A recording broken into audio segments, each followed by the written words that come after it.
सुप्रभात बच्चों, मैं आपकी हिंदी की अध्यापिका और आज हम हिंदी का पाठ 5 शुरू करने जा रहे हैं। ठीक है, जिसका शीर्षक है लिंग। ठीक है बच्चों, पाठ 5 लिंग, इसे अंग्रेजी में जेंडर कहेंगे बच्चों। चलिए देखते हैं क्या होता है लिंग। चित्र देखिए और उसके नीचे पढ़िए। ये चित्र देखिए और पढ़िए। ठीक, क्या है? जया दौड़ रही है, रुद्र दौड़ रहा है, गाय चर रही है, बैल चर रहा है।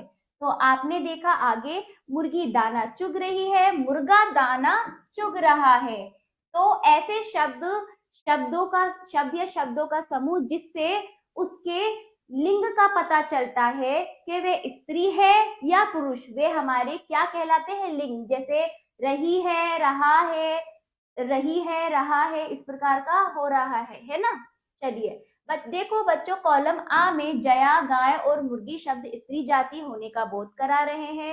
ठीक है, जबकि कॉलम बा में देखिए रुद्र, बैल और मुर्गी शब्द पुरुष जाति होने का बोध करा रहे हैं। ठीक है,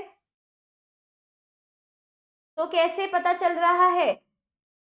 गाय रही है यानी स्त्री, बैल रहा है यानी चल रहा है पुरुष। तो ये क्या है? जया, रुद्र, गाय, बैल, मुर्गी, मुर्गा। ठीक है, तो स्त्री पुरुष का होने का पता चल रहा है। ठीक है, तो ये क्या है? हमारे क्या है? यही तो हमारे लिंग है। जिन शब्दों से उसकी स्त्री या पुरुष जाति के होने का बोध होता है उसी हिंदी व्याकरण में लिंग कहते हैं। जैसे गाय, बैल, लड़का, लड़की, मुर्गा, मुर्गी आदि। ठीक है, चलिए अब लिंग के भेद देखिए। लिंग के दो भेद होते हैं, पुल्लिंग व स्त्रीलिंग। पुल्लिंग देखिए, जिन शब्दों से उनके पुरुष जाति होने का बोध होता है वे पुल्लिंग कहलाते हैं। जैसे बालक, बैल, बूढ़ा, शेर, राजा, मोर आदि। स्त्रीलिंग देखिए, जिन शब्दों से उनकी स्त्री जाति के होने का पता होता है, कट, जिन शब्दों से उनके स्त्री जाति के होने का बोध होता है वे स्त्रीलिंग कहलाते हैं। जैसे बालिका, गाय, बुढ़िया, शेरनी, रानी, मोरनी आदि। पुल्लिंग और स्त्रीलिंग उदाहरण, अन्य उदाहरण भी है। ठीक है बच्चों, जो पुरुष जाति के वो पुल्लिंग, जो स्त्री जाति के वो स्त्रीलिंग कहलाते हैं। अन्य उदाहरण देखिए बच्चों, पुल्लिंग स्त्रीलिंग, बालक, बालिका, पत्नी, कट, बालक, बालिका, पति, पत्नी, नर, नारी, मामा, मामी, नाना, नानी, काका, काकी, दादा, दादी, श्रीमान, श्रीमती, हाथी, हथनी, कबूतर, कबूतरी, गुड्डा, गुड़िया, चूहा, चूहिया, घोड़ा, घोड़ी, भाई, बहन, मुर्गा, मुर्गी, बेटा, बेटी, ग्वाला, ग्वालिन, बाघ, बाघिन, नाग, नागिन, पुत्र, पुत्री, युवक, युवती, नौकर, नौकरानी, कवि, कवित्री, लेखक, लेखिका, पड़ोसी, पड़ोसन, पिता, माता, धोबी, धोबन, माली, मालिन, बकरा, बकरी, कबूतर, कबूतरी। तो इस प्रकार आपके ये स्त्रीलिंग और पुल्लिंग शब्द उदाहरण के तौर पे हमने देखे। विशेष देख लीजिए, क्या बातें ध्यान रखनी है। तुम्हारा, हमारा, उसका, मेरा आदि शब्द पुल्लिंग होते हैं। तुम्हारी, हमारी, उसकी, मेरी आदि शब्द स्त्रीलिंग होते हैं। वाक्य में कर्ता के अनुसार ही क्रिया का लिंग होता है या क्रिया का लिंग होगा। अगला देखिए, कर्ता पुल्लिंग तो क्रिया पुल्लिंग रहेगी, कर्ता स्त्रीलिंग तो क्रिया भी स्त्रीलिंग रहेगी। कुछ शब्द सदा पुल्लिंग होते हैं, जैसे राष्ट्रपति, प्रधानमंत्री, जज, मंत्री, अधिकारी आदि। तो यानी कि ये जो वो शब्द है जो स्त्रीलिंग के लिए भी यही प्रयोग में होंगे और पुल्लिंग के लिए भी यही प्रयोग में होंगे। तो ये क्या होंगे? पुल्लिंग जरूर होंगे, लेकिन प्रयोग सबके लिए होंगे। ठीक है, चलिए पुनरावृत्ति देख लीजिए। इस पाठ में हमने समझा, पहला देख लीजिए, जिन शब्दों से उनके स्त्री या पुरुष जाति के होने का बोध होता है उन्हें हिंदी व्याकरण में लिंग कहते हैं। जिन शब्दों से उनके पुरुष जाति के होने का बोध होता है वे पुल्लिंग कहलाते हैं। जिन शब्दों से उनके स्त्री जाति होने का बोध होता है वे स्त्रीलिंग कहलाते हैं। ठीक है बच्चों, आओ करें अभ्यास। अब देखिए अभ्यास की बारी। सोचिए और बताइए, निम्नलिखित के उत्तर बताइए मौखिक रूप से यानी बोलकर। पहला देखिए, लिंग के कितने भेद, कट, पहला देखिए लिंग के कितने भेद होते हैं। दूसरा, जिन शब्दों से उनके स्त्री या पुरुष जाति के होने का बोध हो उसे क्या कहेंगे।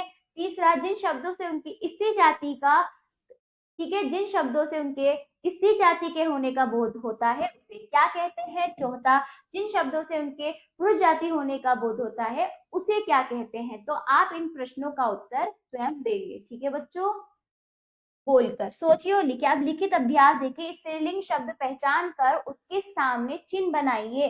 जैसे कि देखिए, हाथी, ऊंट, बहन। तो हाथी आपका तो पुल्लिंग है, ऊंट भी पुल्लिंग है, बहन आपका स्त्रीलिंग है, गाय आपका स्त्रीलिंग है, नागिन आपका स्त्रीलिंग है, शेरनी आपका स्त्रीलिंग, मोरनी आपका स्त्रीलिंग, ठीक, दादी स्त्रीलिंग, माता स्त्रीलिंग, लेखिका भी स्त्रीलिंग। तो आपको स्त्रीलिंग पर आपको सही का चिन्ह लगाना था, ठीक है। दादा कबूतर माली, दादा कबूतर माली, ठीक है, इसमें स्त्रीलिंग नहीं है, हमें केवल स्त्रीलिंग पे लगाना था, वो हमने कर लिया। अगला देखिए, छांट कर लिखिए। तो आपको इनमें से स्त्रीलिंग और पुल्लिंग छांट कर लिखना है। कैसे?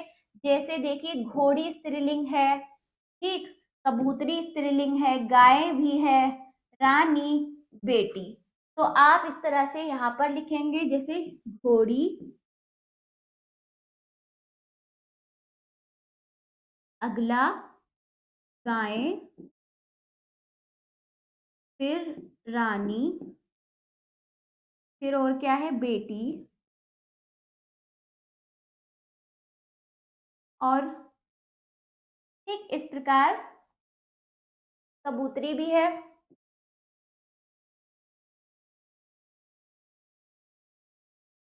इस प्रकार हमने स्त्रीलिंग शब्द लिख दिया। अब पुल्लिंग में देखिए बच्चों क्या क्या आएगा, मुर्गा, हाथी,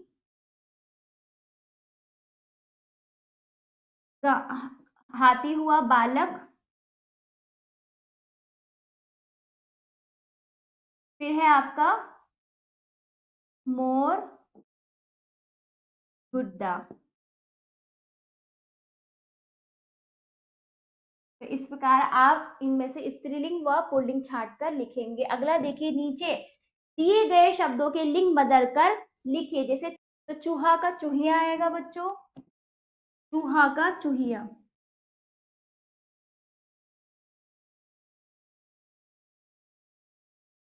ठीक, बूढ़ा का बुढ़िया,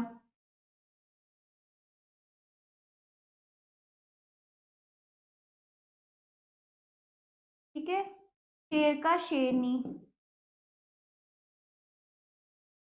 ठीक। तो इस प्रकार मैंने लिखा, बाकी तीन आप स्वयं करेंगे, आपका अभ्यास कार्य। चूहा का चूहिया, बूढ़ा का बुढ़िया, शेर का शेरनी।